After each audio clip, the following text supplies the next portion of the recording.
Hi, my name is Nicholas Wiley, and this is homework 4 for Material and Energy Balance, part 2. And we are going to be, again, talking about a constantly stirred tank reaction. So what we did in the last video was we went over all the equations that we know just from what's occurring in this tank, how the stirring causes things, the rate of the reaction due to it being a first order reaction. Go check that video out if you want a full explanation. But pretty much what we determined in the last video was these derived expressions for the derivative of the concentration of A over time, and also the same for the temperature within the reactor. Now what I've done is I've already started this. Let me pull this Word document back up. And actually let me change this real quick. And perfect. There we go. All right. So what I've already done is I have done the importing what we need. So first up we have numpy is np, very fundamental for this course. Just about every single code we've used. Actually, I think every single code we've created has used this. We also have the SciPy integrate solve IVP, which we used in the last homework as well, which is going to solve initial value problems for us. Well, excuse me again. And then we also, from plotly subplots, we are going to be comparing the graphs at different, I believe at different coolant temperatures, which we're going to be controlling to see how it impacts the system, how it affects the temperature and the concentration. And then we've also inserted all of the constants that we had on this sheet. So we have our rate going in, we have our concentration of A being pumped, or our concentration of A inside, and then we have to begin. Then we have our initial temperature to begin, and then we have rho, which is our density. Then we have the volume. We have the C value, the specific heat capacity, and then we have our heat of reaction, and then we have our EA over R value, which is 8750. We have our K naught, which is used for determining the rate expression, the rate constant. Then we have that UA value, which was used to determine, I believe I have it on the board, the heat loss to coolant using the UA constant. And then we, excuse me again, we have the initial coolant temperature, we have the initial concentration of A, we have the initial temperature of the reactor, we have the coolant temperature overall, and then we have the interval that we are going to be running this for. So with all of this, let's just make sure we're all running. Shift enter, let's just get right into it. And again, if you want to see an explanation on what all of these numbers mean, how they relate to the problem, go check my last video. So the first thing that we need to do is we need to define a function. Correct, not define fun, though this is very fun. Let's just define the right-hand side, because when we look at this, this is our right-hand side. Simple enough, and we're going to use the, no, not YT, TY. Now, what do we need to supply this? Well, first, let's define what Y is. Y is going to be our CA and our TR values. And this is going to equal Y. Now, what do we need next? Now, before we can return anything, before we can return these derivatives, these differential equations, first, as you can see in these equations, actually only in one of them, we have this K value. Now, so what we need to do is we need to define K, which is, I believe, K naught multiplied by, what is it? Exponent, okay. And what do we have? We have negative EAR divided by, is it TR? I believe it's TR. Yes, all right. And now with that, we're ready to just return these values for us. Now, what we have to do is we have to make this an array, because we're going to be creating two separate graphs, as they are two completely different things. So actually, we'll add that after. We'll add that at the end, so it's not as messed up. Now, what I've done, just for time's sake, as I'm not the best editor and I don't want to waste, I'm not good at those kind of things. So what I did was I just have these ready for us to copy, and I learned the hard way, second take, that when you use, like if I used a subtracting sign in Word, then it changes and doesn't work inside of Python, which is kind of strange. So I've made them all carets so that I can just look to change those. We won't have any issues, hopefully. Have been messing around with this to make sure that I could do this quickly in one take and get straight to the point. So now we're going to pull this. It looks like I'm missing a parentheses, but we will figure that out. Oh, no. So that looks correct. Q divided by V.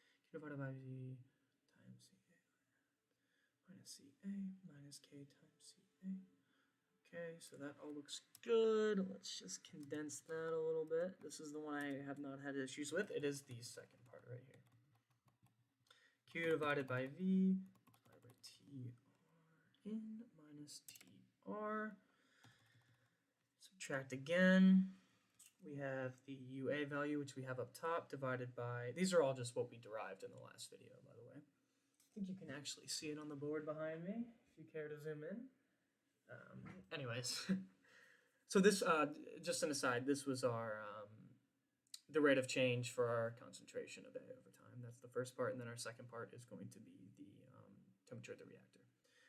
So let's keep plugging and chugging. UA divided by rho times C. And I made this huge mistake earlier. I totally forgot these parentheses for the rho times V times C, and it completely ruined my graphs, and I was sitting here just like, oh, what's happening? But then we're going to multiply by TR minus C plus HR times K times CA rho times C. Now, what I'm going to hope is that this works. Wow, that doesn't usually happen, never a first time. So now that we have these values, we've returned these derivatives, what we're going to do is we are going to use solve IVP, and what we have to provide it is we need to provide it fun, as you can see first, and our fun is the right-hand side, which was not fun to reorganize and type in correctly. And then we're going to have our T-span, which we will do 0 to our TF. And then we also have Y0, which is going to be, oh, quick thing actually. I need these brackets. I forgot them the first time. We need them because we're going to make two different plots, as I've said, with different values, and we're going to end up putting these two subplots next to each other. So let's continue with this. All right. So again, we need those brackets here, I believe. If not, I will come back and change it. We need the Y0, so we need TR, nope, we need CAI and TRI. I believe that is correct. Yes. And then we are going to need our method, which, oh boy, what is it? Rado, that's what it is. It always takes me a second. And then we're also, let's look at what else. We want that dense output equal to true. And let's see if here, I did not type in here. Where is that? Oh, there we go.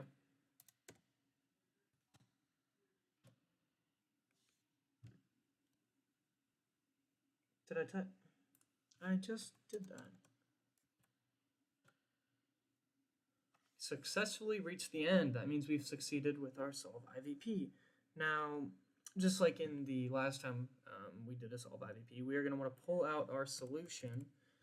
And what we're going to do is we're going to use that solution to determine the values for the y-axis of both of our plots. So, looks like we are a-okay to move on. Now the first thing that I like to do is I like to set our time interval, which is going to be equal to, we're going to evenly space this, we'll go 0 to TF, and we'll do 500 points. I like the number 500. And then what we're also going to need to do is we are going to have to give it, how do I describe this? We're going to give it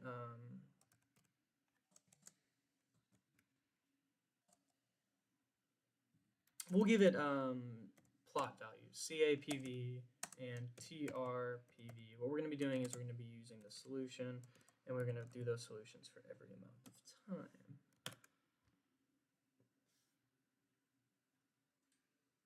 Oh, yeah. I forgot that. All right, now we're good. So now that we have all this figured out, we have our values. All that's left to do is make some subplots. So the first thing that we need to do, I always mess up this this plotting. What is it? It's make underscore subplots is equal to make underscore. No, oh, it's make. I know that this is right. So as I've stated, we have an array. We have two different data sets, one for the concentration and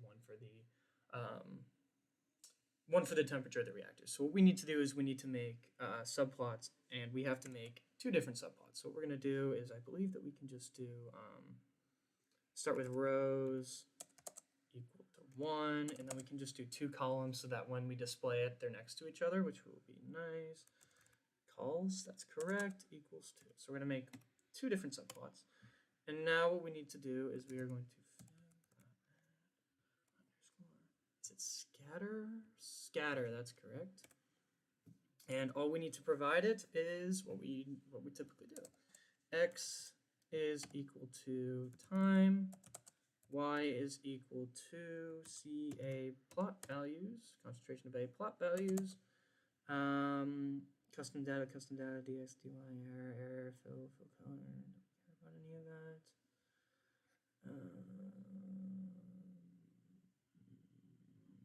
Mode is equal to, actually, yeah, we can do that. Lines, and then we can name this. We might as well name this. We'll name this cap. CA plot. Concentration of A plot. And then, so I mentioned that what we had was a row and 2 columns because we want to display them side by side. So we are going to give this a certain row to display. So this one will be 1 column equal to 1. Is it plural? I don't see if it's row or column. Oh, row. It's not plural. No, it was like that before. I don't know if we have to put it in any certain order. I'm hoping we don't have to, or else I'm just going to be here reorganizing. So this is going to be column 2. We're going to call this trap, and y is going to be TRPV. Now, crossing my fingers. Oh, wow. I did not expect that. I actually really did not expect that. Wow. I don't know why it has double of each, but that's a discussion for a different time. So now we have our plots right here. This is going to be our cap plot, and this is going to be our trap plot. I like that. And let's just get right into explaining what this really means. So what this is saying is we are starting at this initial value of 0.5. That's our concentration of A, as we see up here. Now what's happening is that we are starting at this high temperature, this 350 degree temperature, and because of the coolant, this is dropping all the way down to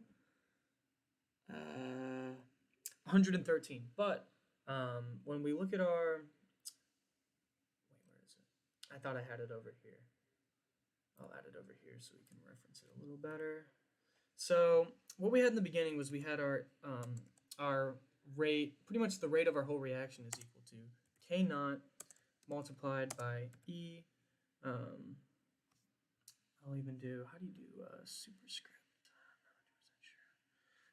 I'm not 100% sure. E raised to the, we'll just say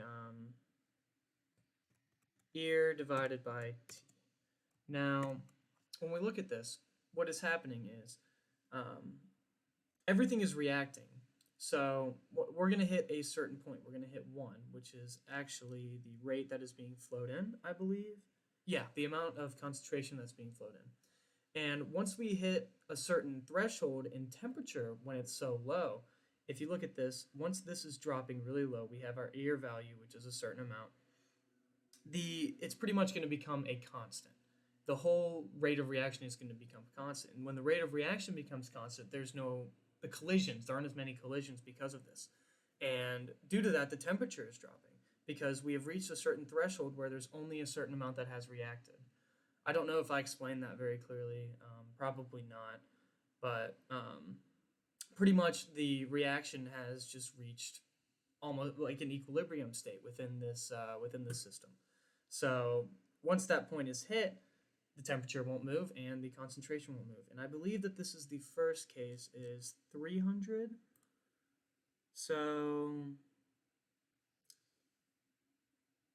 let's change that to 290 then. I believe that's the TC value. I don't know why I have a TCI, but so now let's drop this to 290 and run all, and we'll see what happens. Okay. Wow, it actually reached 1. It actually reached to the point where the concentration was just stuck at 1. That's actually kind of crazy to think about. But what I was trying to say again was that this over here, this is a set value right here. Once we reach, once the temperature has reached a certain point, like once this is constant, then this is a constant. The rate of the reaction is going to become constant. There's no longer going to be anything going on, which is why we reach this steady state. Don't think I'm doing a good job explaining again. But now let's go from 300 again. So we go from, I actually haven't gotten this far with an attempt before, so let's just hit shift to make sure. Okay, wow, it's just duplicating. Don't pay attention to that. That's not the important thing here. So again, this is where we were at to begin with. Before we dropped it to 290, we were at 300. So this was just about right about 1. Why did it say 1.001? That's kind of weird. So now it's asking us to drop it to 305. 305. Now let's run all of these.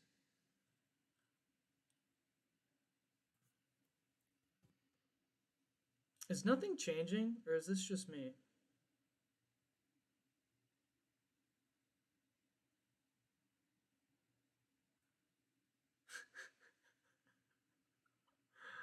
Oh, I must have made a mistake. Oh, I was just lying the whole time. There was nothing changing. TR minus C. Oh my gosh, Nick, no, I have to restart this. Sorry, just bear with me. TR minus TC. Well, let's go back to 300. And TC is lowercase as well. Wow, Nick, you are just bombing this, man. I bet you were sitting there the whole time. Like, is this dude really? Oh no. Oh no. Oh no. But either way, just ignore this up here. Is this the one I just did? Boy, oh boy. Wow. Jeez Louise, man. That can't be the one I just did. So this looks a little bit more accurate, the green, but the purple does not. Maybe I'm just... This looks correct and this looks correct. I'm totally fumbling this right now, man. Because this was supposed to be TC. I don't think that anything else was supposed to be TC. TC, TRN, T. Okay. Yeah, so this should be working now. Now, what if I restart runtime?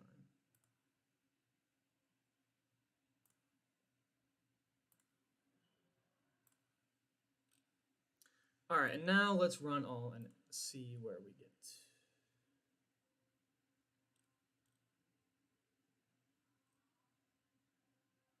Oh my gosh.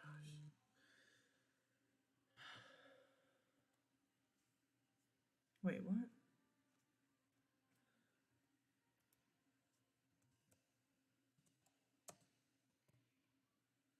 Oh man, bless the Lord. All right, now we have what we were supposed to have. And this is making a lot more sense because the whole time we were stuck at 1. But now it's making sense because we do reach this constant value. However,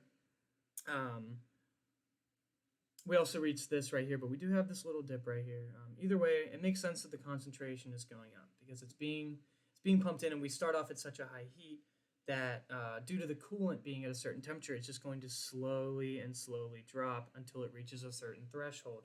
And then what's going to happen is once that temperature is so low, there's not going to be any more collisions because of this K value. I may just add a skip part to the description because I was a little bit baffled by why it looked the way it did. But that's the explanation, is that because of the coolant being such a drawing out so much of that energy, this is what you're going to have as a result. So let's again drop 300 to 290 and see what happens. I'm going to rush through this just because I wasted so much time doing this before. Now, if we look, this a little bit smoother right here, but there's not too much of a difference. But what is interesting is that because the temperature is lower, the coolant is, because we have that subtracting from the value multiplied by UA, which is such a large number. When you're subtracting a smaller number, there isn't as much loss of heat. So therefore, there's more collisions, and we are allowed, in the end, we have a higher concentration. Before we were at about 0.85, and now we're at 0.95, but we still do hit that temperature because once it hits there, the rate of the reaction is not, it's just stagnant. It's going to be stagnant. All right, now let's go back to 300 again. Boy, oh boy. 300. I can't believe I made that mistake. 3,000. Run all. Okay, so then now we understand that. Now, if we go to 305 and hit run all. Holy sheep, as you say. That's crazy. Now, why could this be? Now, just such a tiny increase in the coolant temperature. Wow. Now, our initial temperature is 350. Okay. So how I understand this is at the very beginning, there's nothing that's going to be reacting, even though there's a bunch being pumped in, because the temperature is so low and the coolant is so close in temperature. However, once those reactions do start occurring, it's just going to spike up the temperature, although I think it may be in reverse. No. Okay. So right here, we're at 0.27, and, well, I guess these aren't...